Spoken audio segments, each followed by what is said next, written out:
우리가 지난주에 영접하는 자라고 하는 말씀을 보면서 영접한다고 하는 것이 예수님이 손님으로 오신 것을 영접하는 것이 아니라 예수님이 이 땅의 주인이라고 오셨음을 영접하는 것이라 말씀을 나누었습니다. 그러니까 예수님을 영접한다고 하는 것은 이 땅이 예수님의 땅, 예수님이 다스리는 곳임을 믿고 예수님을 왕으로 영접하는 사람, 그 사람이 하나님의 자녀가 되는 거라 그랬습니다. 예수님을 영접함에 있어서 내가 이 땅의 주인인데 예수님의 손님으로 오셨으니까 내가 잘 대접해야지, 이것은 진정으로 예수를 영접하는 것이 아니라 그랬습니다. 그래서 우리가 예수님을 이 땅의 주인으로 인정하고 예수님을 영접할 때에 우리는 하나님의 자녀가 되는 권세를 얻는다 그랬습니다. 하나님의 자녀가 되었다고 하는 것은 다른 말로 하면 내가 하나님과의 관계가 굉장히 친밀하다 하는 것을 말하는 것이죠. 그래서 내가 예수님을 영접함을 통해서, 예수님을 인정함을 통해서 하나님과 얼마든지 가까워질 수 있다 그랬습니다. 그리고 이렇게 예수님을 영접한다고 하는 것은 육적으로나 혈통으로 나지 아니하고 오직 하나님께로부터 난 자들이 하는 말씀을 통해서, 이 말씀은 낫다는 것은 출발했다는 거라 그랬죠. 그래서 우리가 하나님으로부터 낫다는 것은 우리의 삶을 하나님으로부터 시작한다 하는 것이에요. 우리가 예수님을 영접하고 나면 우리의 삶을 내 생각으로 시작하고 출발하는 것이 아니라 하나님으로, 주의 말씀으로 시작하고 출발하는 것, 그것이 바로 예수님을 영접했다는 것입니다. 우리가 영접했다고 할 때에 나 예수 믿어, 예수님 우리 집에 손님으로 오셨네, 내 인생에 손님으로 오셨네, 내가 주인이고 내가 예수님 잘 접대해야지, 이것은 영접하는 것이 아니라고 하는 것을 우리는 말씀을 통하여 볼 수가 있겠죠. 오늘 말씀 14절에 말씀이 육신이 되어 우리 가운데 거하신다 하는 말씀이 나와 있습니다. 말씀이라고 하는 것은 듣는 것입니다. 말씀은 보이지가 않죠. 그런데 말씀이 육신이 되었다고 하는 것은 말씀이 구체화되었다라고 볼 수 있어요. 말씀이 육신이 되었다고 하는 것은 우리가 말씀을 귀로만 들었는데 이 말씀을 눈으로 본다 하는 것이에요.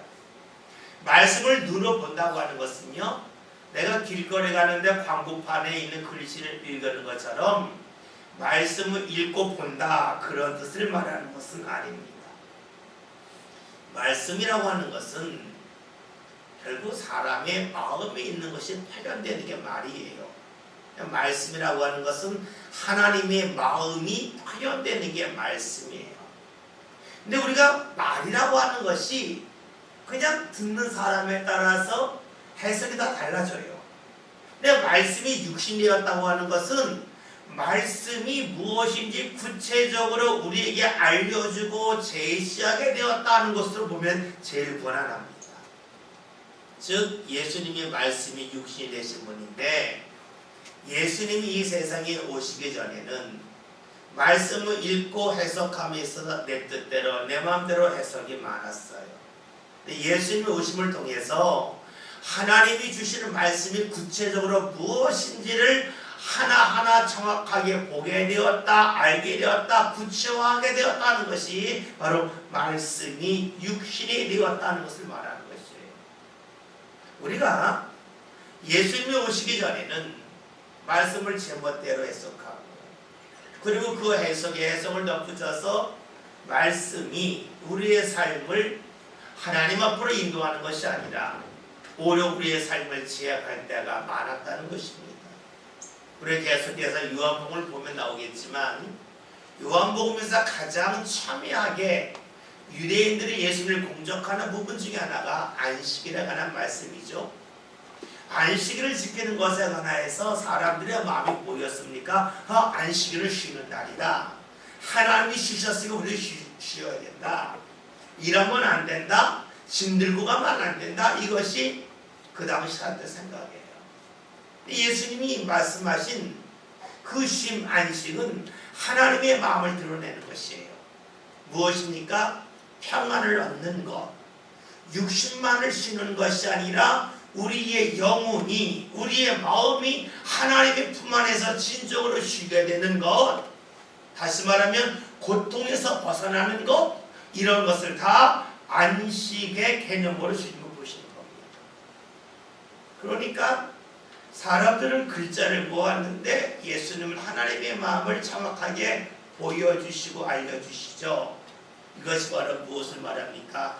말씀이 육신이 되었다 하는 것입니다. 그런데 오늘 성경에서 말씀이 육신이 되었다 이 표현이 우리 성경에서는 그냥 말씀이 육신이 되었다라고 나와 있지만 원래 성경대로 표현하면 말씀이 육신의 장막을 쳤다는 말입니다. 장막을 쳤다고 하는 것은 이스라엘 백성들이 애굽에서 나와서 광야를 지나면서 하나님의 말씀에 따라 성막을 짓죠. 이거를 성막을 천으로 졌잖아요. 텐트에 텐트. 그것을 그냥 성막을 장막이라고 말해요. 그래서 우리가 오늘 말씀에서 말씀이 육신이 되었다고 하는 것은 하나님께서 우리 삶 가운데 말씀을, 하나님의 말씀을 성막으로 텐트 치었다라는 것으로 보는 것이 좋습니다. 그런데 우리 성막, 또 장막, 이것에 다른 이름이 있어요. 그것이 바로 회막입니다. 왜 회막이냐면 회자가 뭘 회자예요? 영어로 말하면 텐트 오브 미팅이에요. 텐트는 텐트인데 어떤 텐트냐? 미팅, 하나님을 만나는 텐트라 해서 텐트 오브 미팅이에요. 그것이 회막이에요. 그러니까 성막이라고 하는 것은 어떤 것입니까? 하나님이 거하시는 곳도 되겠지만 하나님을 만나는 곳입니다. 레위 1장을 보면 어떻게 나오면 여호와께서 회막에서 모세를 부르시고 이렇게 나옵니다. 성막, 회막을 짓기 전에는 모세가 시내산에 오르락내리락하며 주의 말씀을 들었어요. 그런데 회막을 짓고 성막을 짓고 났더니 이 성막 이름이 회막이 됩니다. 하나님께서 우리 가운데 거하시면서 만나주시고 말씀하시는 자리가 바로 회막입니다. 말씀이 육신이었다고 하는 것은 하나님께서 우리 삶 가운데 회막을 치셨다라고 볼 수가 있어요. 즉 하나님께서 분명하게 말씀하시는 자리가 바로 회막입니다. 말씀이 육신이 되었다고 하는 것은 하나님의 말씀이 우리 삶 가운데 구체적으로 계속해서 제시되어진다는 것이죠. 구약의 말씀대로 하면 이 회막은 이스라엘이 광야를 지날 때 계속해서 함께 했습니다. 이 말을 다른 말로 하면 우리가 하나님을 믿고 하나님 나라 가는 그 순간까지 사도행전 7장에는 말씀대로 광야를 교회에 비유했죠. 광야 교회라는 말씀이 있어요. 즉 우리가 이 세상을 사는 동안에 하나님의 말씀이 계속해서 우리 삶 가운데 임하고 함께한다는 것이죠. 그런데 그 하나님의 말씀이 구체적으로 우리 삶 가운데 예수님을 통하여 정확하게 증거되어진다는 것이 말씀이 육신이 되었다는 표현입니다. 이스라엘이 광야를 지나서 약속의 땅에 들어갈 때까지 하나님이 함께 하시는 것이 성막, 회막을 통해서 나타났듯이 오늘 우리가 천국 가는 그 순간까지 늘 주님과 함께하며 나가는 겁니다. 그러기에 우리가 성경에 나와 있는 말씀은 말씀이 육신이 되었다고 하는 것은 단순히 예수님이 육체를 입고 이 세상에 오셨다 하는 뜻만이 아니라 이 말씀이 나와 있는 글자를 그 당시에 배경적으로 본다면 예수님이 우리가 천국 가는 그 순간까지 우리와 동행하시면서 우리로 하여금 하나님의 말씀을, 하나님의 뜻을 굉장하게 정확하게 알려주시고 보여주시는 그 일을 향하신다는 것으로 해석할 수가 있습니다. 오늘 말씀에서 보았더니 말씀의 육신이 되어 우리 가운데 거하시니 우리가 그의 영광을 보고 아버지의 독생자의 영광이고 은혜와 진리가 충만하라는 말씀이 나와 있습니다. 오늘 말씀에 예수님의 영광을 아버지의 독생자의 영광이라고 말씀하고 있습니다. 이거 독생자라고 할 때에 우리가 그냥 너무 사람의 생각과 독생자, 그럼 이렇게 질문하는 분이 있죠. 아들을 낳으려면 아내가 있어야 되는데 그럼 하나님은 아내는 누군가? 독생자가 아들이라면 하나님과 예수님의 관계는 아버지와 아들인데 따로 있는 거 아닌가? 이렇게 볼 수도 있어요. 이것은 우리가 너무 글자에 매달리는 것이고요. 독생자의 영광이라는 것은 유일한 영광, 예수님을 통해서만 나타나는 영광, 이렇게 그냥 간단하게 해석하면 쉬워요. 그러니까 독생자의 영광이라고 하는 것은 예수님을 통하지 아니하고는 볼 수 없는 주의 영광, 하나님의 영광, 이것을 표현할 때에 독생자의 영광으로 우리에게 알려주고 있다고 보면 좋겠습니다. 그러면 이 독생자의 영광이라고 하는 것은 사람이 노력해서 볼 수 없는 영광이라는 거예요. 사람이 아무리 노력하고 힘써도 볼 수 없는 하나님의 은혜의 영광을 예수님을 통하여 볼 수 있게 되었다는 것입니다. 물론 이것은 사건을 말하면 예수님이 변화산에 올라가셔서 변화된 모습들, 또 부활하신 모습들, 또 예수님께서 많은 귀신을 내어줬고 병자를 고치신 모습들, 이 모습 또한 예수님을 통해서만 볼 수 있는 하나님의 영광입니다. 그러나 더욱더 중요한 것은 무엇일까요? 주님의 영광이라고 하는 것은 주님을 만났을 때에만 느낄 수 있는 그런 은혜를 말합니다. 우리가 이 말이라고 하는 것이 내용보다는 사실 느낌이 더 중요해요. 느낌. 그 가수들이 노래할 때에 나중에 발성을 잘하는 가수들이 있어요. 그런데 발성을 잘하는 것도 중요하지만 이 노래를 들을 때에 그 노래에 느낌이 있어야 그 노래가 마음이 오는 거예요. 그냥 악보대로 박자대로 리듬에 맞춰 노래하면 귀에만 들려요. 근데 그 노래에 들을 때에 그 노래 가사와 이 노래 부르는 가수의 감정이 일치돼서 잘 표현되면 막 노래를 들으면 막 울잖아요, 사람들. 왜요? 그게 울리는 게 있는 거예요. 여러분, 예수님의 말씀을 갖고 어떤 분은 분석을 해요. 예수님의 말씀을 분석해 보았더니 예수님의 말씀은 구약에 있는 말씀과 너무너무 일치하는 부분이 많다는 것이에요. 예수님께서 그 마귀의 시험을 받을 때에 사람이 떠오르며 살 것이 아니요 하나님이 그냥 말씀을 살아야 된다. 그리고 뭐예요? 주를 시험하지 말라. 주만 경배하라고 했다. 이 말씀이 더 어디 있습니까? 신명기에 나와 있는 말씀이에요. 말씀을 전하신 예수님의 그 내용은 구약에 있는 말씀과 많이 일치를 해요. 그런데 중요한 건 뭘까요? 말씀을 들을 때에 사람들이 그 말씀이 귀에만 들리지 않고 심령발휘에 새겨진 역사가 나타났다는 것이에요.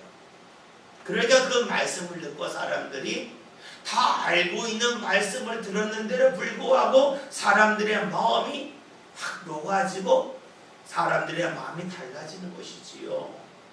또 우리가 하나님의 영광을 본다라고 할 때에는 내가 못 보던 것을 본다는 것도 하나님의 영광을 보는 거가 되겠지만, 내가 보통 때에는 그냥 스쳐갔는데 주님이 함께 하심을 통해서 그것을 보는 순간에 마음이 찡해지고 가슴이 아주 먹먹해지면서 무언가 신금을 울리는 일, 그 일이 바로 무엇입니까? 주의 영광 가운데 임하는 일이라고 볼 수도 있습니다. 그런데 이런 일이 언제 일어나는가? 예수님을 통해서 일어나는 것이에요. 우리가 예수님이 나와 함께 할 때에, 내가 예수님 의지하고 살아갈 때에 어떻습니까? 같은 찬송을 불렀는데 그 찬송이 내 마음속에 딱 새겨지고 심금을 울리는 역사가 나타나요. 왜요? 주님이 함께 하시기 때문입니다. 우리는 자꾸만 주의 영광을 본다고 하면 보지 못했던 거 보는 것, 내가 올라가보지 못했던 자리에 올라가는 것을 생각을 해요. 그런데 실제로 주의 영광은 그런 것도 있겠지만, 내가 보통 때 알고 있던 것이지만 그 느낌이 다르게 다가오는 것, 여러분, 그것이 바로 주의 영광이 내 삶 가운데 임했을 때 나타나는 모습입니다. 우리가 똑같이 주일에 와서 예배하는데 하나님의 영광이 나와 함께 할 때 어떤 느낌일까요? 찬송이 다르게 들려지고 찬송을 다르게 부르게 되고 말씀을 들을 때에 그 말씀에 대한 반응이 달라지지 않습니까? 그것이 바로 하나님의 영광된 역사가 내 삶 가운데 나타날 때입니다. 이것은 내가 예수를 붙잡을 때에 일어나는 일입니다. 우리가 예수가 구원자라고 하는 것은 단지 내가 예수 믿으니까 천국 간다, 어떤 지식적인 것이 아니라 내 신앙의 느낌이 달라지는 것, 내 신앙이 느껴지는 것들이 다르고 더 확대되어지는 것, 이것을 가지고 우리는 주의 영광을 본다라고 말할 수가 있습니다. 구체적으로 말한다면 주님의 사랑이 느껴진다라고 볼 수가 있습니다. 우리가 받는 구원은 사람의 힘이 아니라 하나님의 은혜 가운데 받을 수 있습니다. 그리고 이 영혼의 구원이 내 삶 가운데 하나하나 느껴집니다. 이것이 바로 우리의 삶 가운데 주님이 역사하신다고 하는 것, 주의 영광이 내 삶 가운데 나타나는 것이라고 말할 수가 있습니다. 만약에 오늘 우리가 신앙생활 하면서 자꾸 죽어 천국 가는 것, 이거 강조하면서 세상은 지나가는 것이다, 세상은 없어질 것이다 라고 말한다면 어떻게 될까요? 그것은요, 최면일 수 있어요.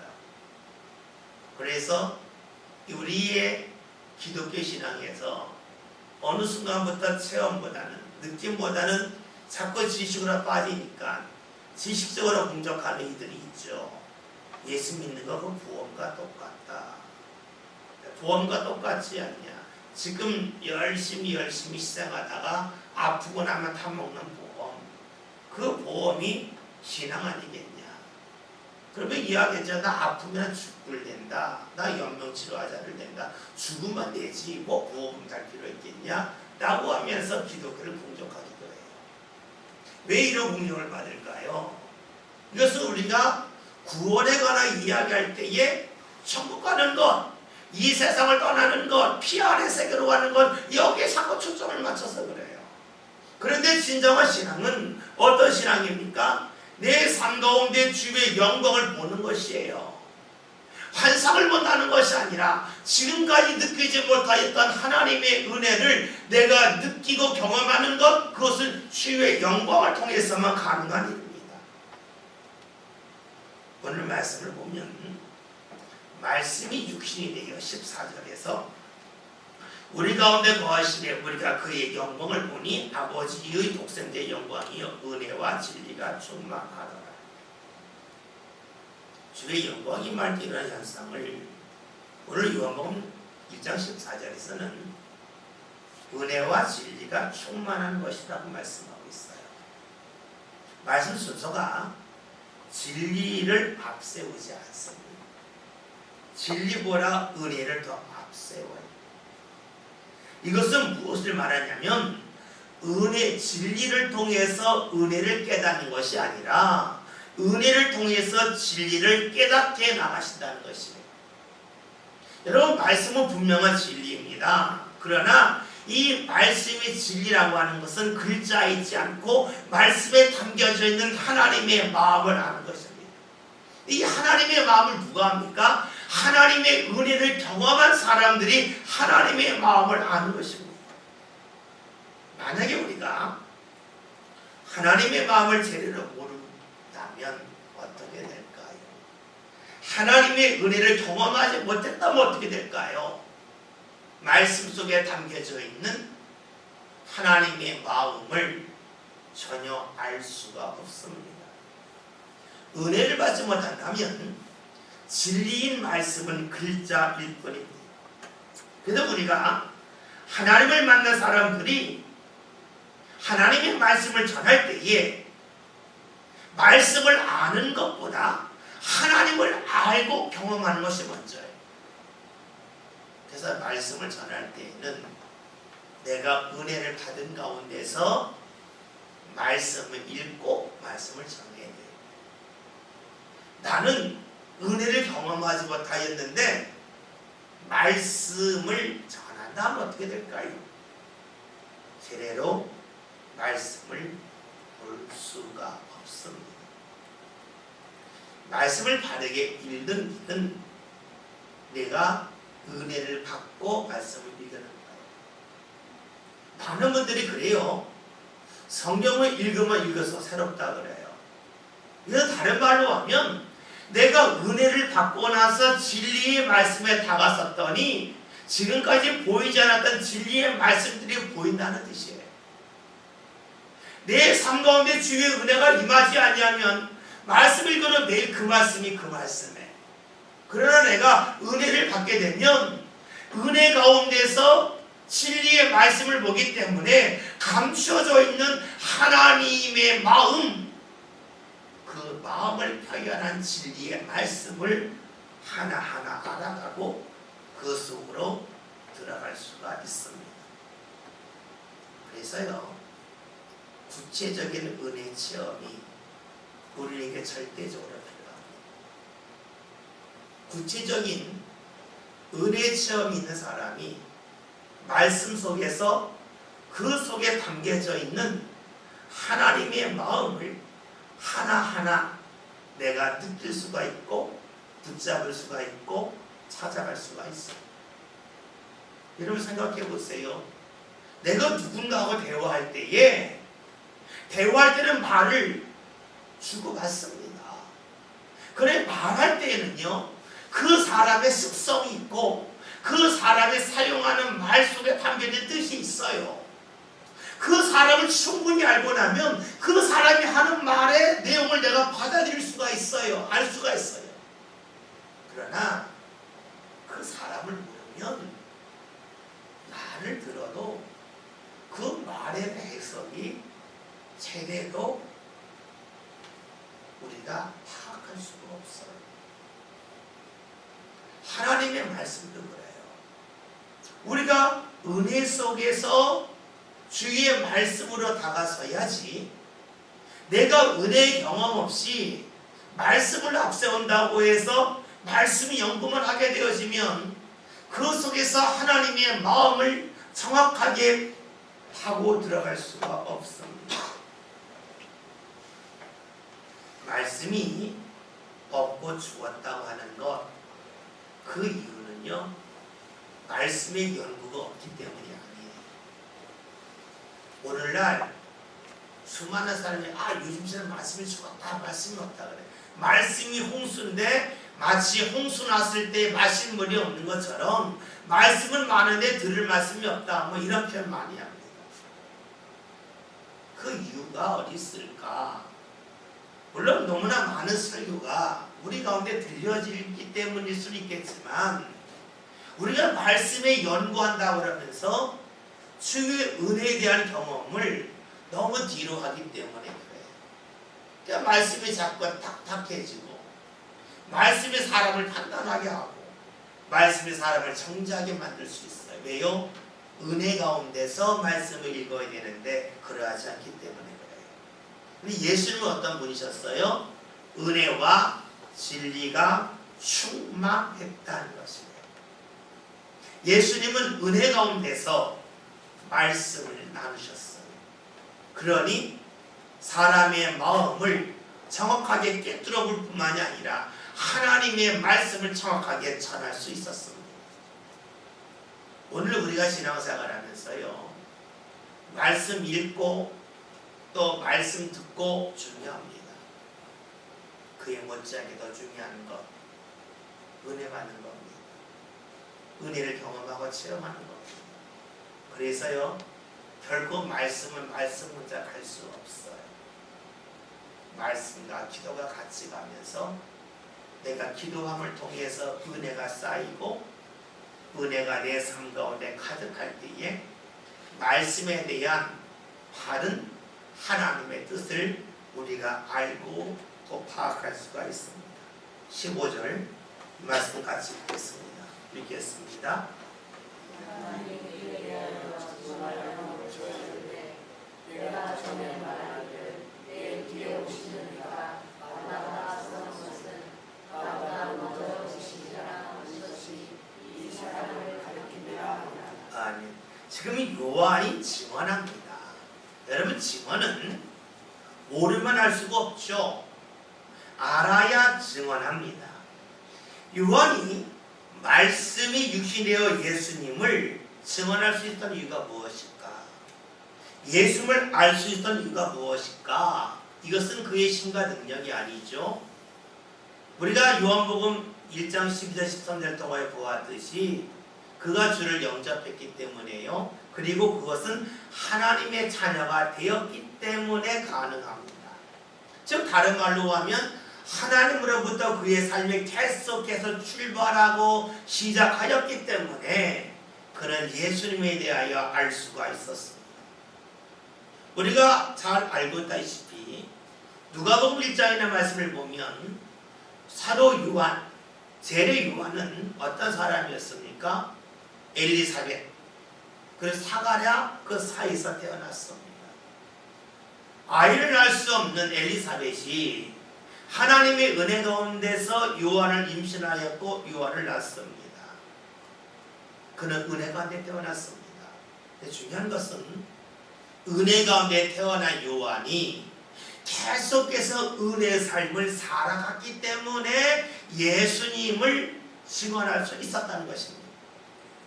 그가 은혜 가운데 태어났지만 그가 살아가면서 그의 삶 가운데 임하는 주의 은혜를 이어가지 못하였다면 그는 예수님을 증언할 수는 없었을 것입니다.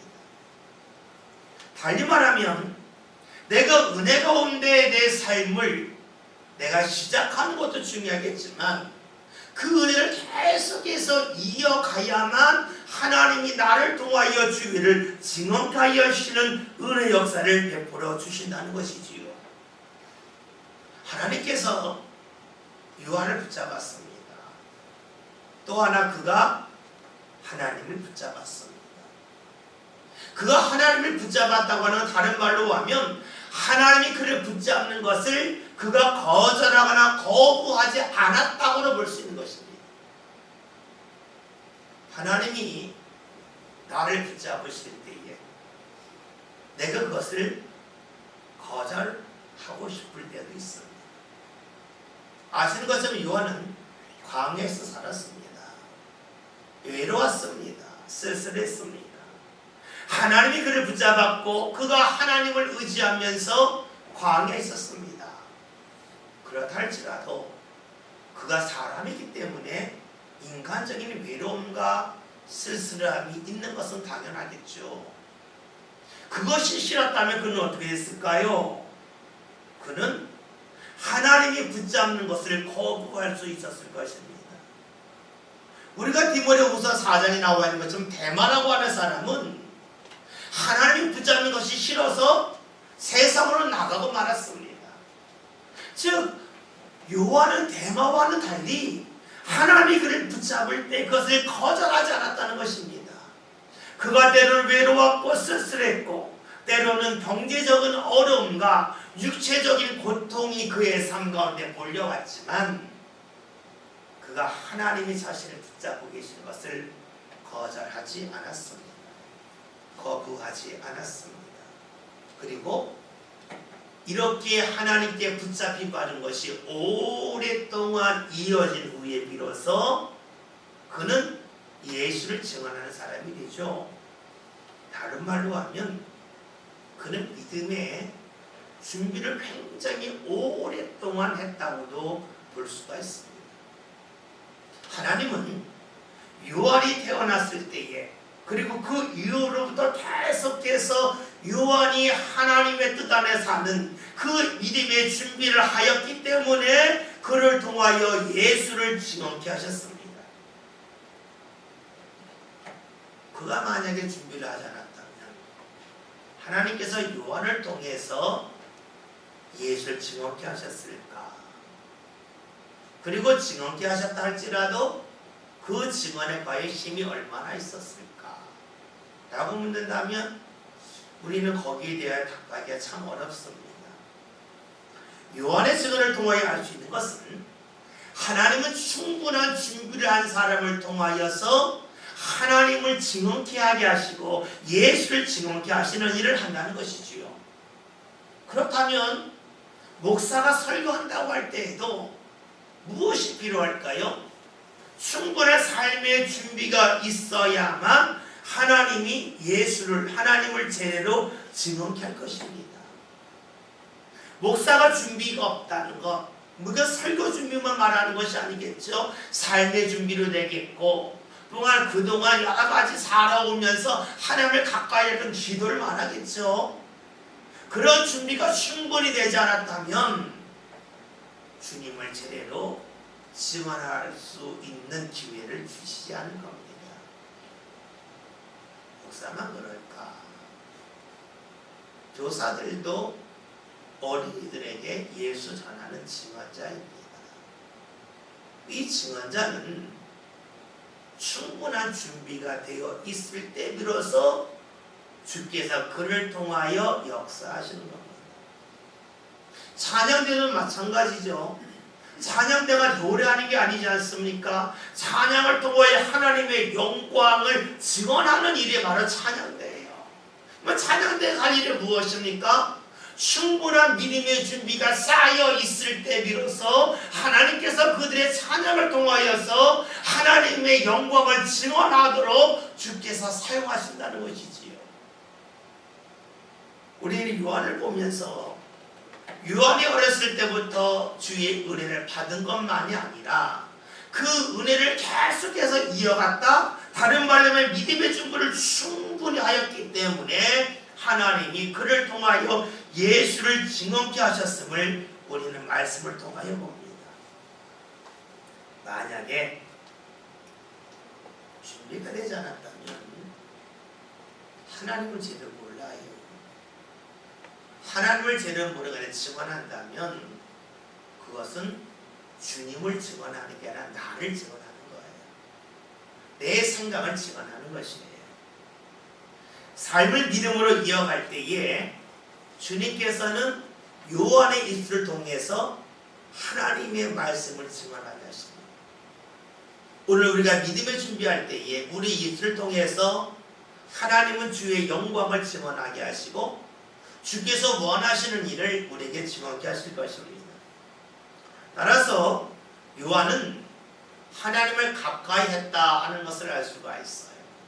또 하나는 그가 아무리 하나님을 가까이 했다 할지라도 그가 만약에 사람들 사이에서 지탄을 받는 사람이었다면 그의 증언을 들어 사람들이 몰려들지 않았을 것입니다. 그는 예수를 증언하기 위해서 믿음의 준비와 더불어서 사람들의 관계 속에서도 바른 관계, 좋은 관계를 유지했음을 알 수 있습니다. 좋은 관계라고 하는 것은 누이 좋고 매부 좋고 같이 나눠 먹고 이런 것이 아니라 이 사람은 믿을 만한 사람, 이 사람이 신뢰할 만한 사람으로 그는 인정을 받았다 하는 것을 알 수가 있습니다. 우리가 하나님의 일을 할 때에는 하나님의 일을 하지만 그 일을 보는 것은 사람들도 봅니다. 그리고 그 일을 통해서 사람들이 하나님 일에 참여하고 주의 영광을 보게 됩니다. 그러기에 하나님에게 인정받는 것과 더불어서 사람들에게는 신뢰를 받을 필요가 있습니다. 사람들이 신뢰를 받으려면 세 가지가 필요하죠. 첫째는 평소의 삶입니다. 평소에 저 사람 아니야. 그런데 그 사람이 하나님의 말씀 증언에 그러면 보통과는 달리 주의 말씀 들으니까 전하니까 내가 들어야지 이 마음만 생기잖아요. 마음은 마음으로 이어지는 거예요. 그렇기 때문에 우리가 보통 때의 관계가 굉장히 중요합니다. 여러분들이 목사와의 관계는 그래요. 간혹 가다 보면 우리가 참 조심할 일들이 있는데 그게 뭐냐면요. 내가 중요한 것 때문에 작은 것을 포기하는 훈련이 필요해요. 그래서요. 저는 가급적 여러분들에게 그 말을 잘 안 놀려요. 물론 아주 오래되고 좀 기저보라 좀 나이가 많이 어리거나 그러면 저도 모르게 간혹 말을 놀 때도 있는데 가급적 말을 잘 안 놀려요. 우리 전도사님들 계실 때에도 저보다 나이가 한참 어려도 말을 잘 안 놔요. 근데 간혹 가다 보면 목회자한테 말을 이렇게 툭툭 놓으시는 분들이 계세요. 놀 수 있지요. 괜찮아요. 놀 수 있어요. 그런데 여러분 사람의 마음이 사람의 감정이 내 마음대로 주결될 수 있을까 하는 것이에요. 그거 쉽지 않습니다. 여러분 제가 여러분에게 존댓말 듣고 싶어서 그런 거 아니에요. 내가 신앙생활을 하면서 삶은 계속 이어져요. 내가 보통 때에 가졌던 생각이 말씀을 들을 때는 이어져요. 그리고 어떻게 해요? 내가 말씀을 잘 들으려면 보통 때에 좋은 관계 또 목사님이라고 하는 생각 이것이 자리 머릿속에 잘 잡아야 돼요. 그런 사람은 어떻게 될까요? 내가 감정이 상할 때 불쑥 나올 수가 있어요. 저희 집 아이들이 아직까지 저희들한테 말을 놓지 않아요. 아직까지 경어를 써요. 제가 애들 보고 그랬어요. 너를 왜 경어 쓰는지 아냐? 그러면 그래, 너희가 엄마 아빠한테 화낼 때 있다. 내 경어를 쓰면 화를 내도 화를 내는 범위가 딱 정해져 있다. 내 경어를 쓰지 않으면 화를 낼 때 절제가 되지 않아요. 여러분 그렇잖아요. 누구한테 화를 낼 때 존댓말하고 경어 쓰는데 화를 낼 때에 할 수 있는 말이 딱 제한적이에요. 그런데 경어를 쓰지 않고 말을 놓으면 어떻게 돼요? 화가 났을 때에 내가 나를 절제할 수 없을 때에 어떤 말이 나올지 몰라요. 그래서 제가 아직까지는 아이들에게 경어 쓰게 해요. 왜요? 아이들이 정말 이렇게 막 성숙하고 30살 넘어서 어느 정도 분별력 있다고 그러면 그때 좀 말을 좀 놔도 아이들이 구별할 수 있잖아요. 근데 10대, 20대에 이 피가 막 끓는데 화났을 때에 짜증날 때에 경어 쓰지 않으면 말이 어디까지 나갈지 몰라요. 할 때는 속 시원하겠지만 하고 나면 얼마나 후회하겠어요. 이거 안 된다. 경어 써라. 그래. 여러분 우리가 신앙생활을 할 때는 마찬가지예요. 보통 때의 삶이 우리가 말씀을 들을 때의 영향력을 반드시 미칩니다. 그래서 우리가 말씀을 전하는 사람은 평소의 삶이 중요해요. 또 하나는 언어의 구사력이에요. 아무리 좋은 말을 할지라도 언어의 구사력이 별로 좋지 아니하면 상대의 마음을 상하게 합니다. 여러분 혹시 지지난주 설교 제목 뭔지 기억나시는 분인지 모르겠어요. 설교 제목의 땀은 배반하지 않는다 문구였어요. 사실은요 설교 제목을 제가 주보에다가는 공든탑도 무너진다 느낌표였어요. 주보까지 다 찍었어요. 근데 주일날 아침에 그 주보 폐기하고 제목 다시 바꿨어요. 왜 바꿨냐면 공든탑은 무너지지 않는다라고 딱 했는데 아침에 생각해 보니까는요 애들은 그 말 잘 모르겠더라고요. 땀은 배반하지 않는다는 말과 공든탑이 무너지랑 똑같은 말이에요. 근데 요즘 젊은 사람들은 공든탑이 무너지랴 이 말 잘 안 써요. 하도 스포츠 스타들이 땀은 배반하지 않는다 이 말을 하도 많이 해가지고 땀은 배반하지 않는다 이 말이 익숙해요. 그 어떻게 해요? 젊은 청년들 학생들이 알아들을 수 있는 말, 그 말이 뭘까? 공든탑보다는 땀은 배반하기가 낫겠다. 바꿔버렸어요. 여러분 이 언어의 구사력이 아무것도 아닌 것 같아도 이 언어의 구사력 때문에 아이들이 들을 수도 있고 안 들을 수도 있어요. 사람들이 그렇잖아요. 똑같은 말이라 할지라도 말하는 사람이 중요한 게 아니라 듣는 사람이 중요해요. 그러니까 우리가 증언할 때는 언어의 구사력이 굉장히 소중하고 그리고 조심해야 합니다. 마지막은 청중에 대한 이해. 우리가 무언가 증언하라고 그럴 때요, 내 말을 듣는 사람들의 생각을 알아야 되겠죠. 무엇을 좋아하고 무엇을 싫어하는지 알아야 돼요. 이것이 없이 그냥 막 증언만 하고 하나님이 책임져주실 거야. 씨앗 뿌리면 하나님이 나게 하시지. 이게 맞아요. 근데 예수님의 말씀을 봤더니 씨앗 속에는 길가에 떨어진 씨앗도 있고 돌밭에 떨어진 씨앗도 있고 가시밭에 떨어진 씨앗도 있어요. 열심히 뿌렸는데 그 씨앗은 소용이 없는 거예요. 이왕 씨앗 뿌릴 바에 옥토에 뿌려야죠. 좋은 밭에 뿌려야죠. 그럼 어떻게 해요? 성중에 대한 이해, 내가 말하는 사람들이 어떤 사람인지 무엇을 원하는지 여기에 생각이 우리에게 있어야 돼요. 여러분 교회에서 우리가 성도들과 함께 이야기할 때에 앞사람이 어떤 사람인지 모르고 불쑥 이야기할 때가 있어요. 어떻게 돼요? 앞사람 상처받아요. 그 사람이 중요한 말 안 들어요. 감정이 상했어요. 그래서요, 우리가 하나님의 말씀을 증언하려 한다고 할 때에는 평소의 삶도 중요하고 또 그리고 언어의 구사력도 중요하고 상대가 어떤 사람인지 파악하는 것이 무척이나 중요합니다. 이것이 되지 않으면 주의 말씀을 전한다 할지라도 그 증언이 상대에게 제대로 나타나지 아니할 수도 있습니다. 우리가 증언한다고 할 때에 너 어떻게 다 연구하고 하느냐 할 수 있어요. 쉽지 않죠. 물론 성령이 도우셔야 됩니다. 그러나 가장 중요한 것은요, 앵무새 신앙이 아니라 체험적인 신앙이에요. 체험적인 신앙은 내 경험이기 때문에 말할 때에 그 내용은 같지만 표현을 얼마든지 다르게 할 수 있어요.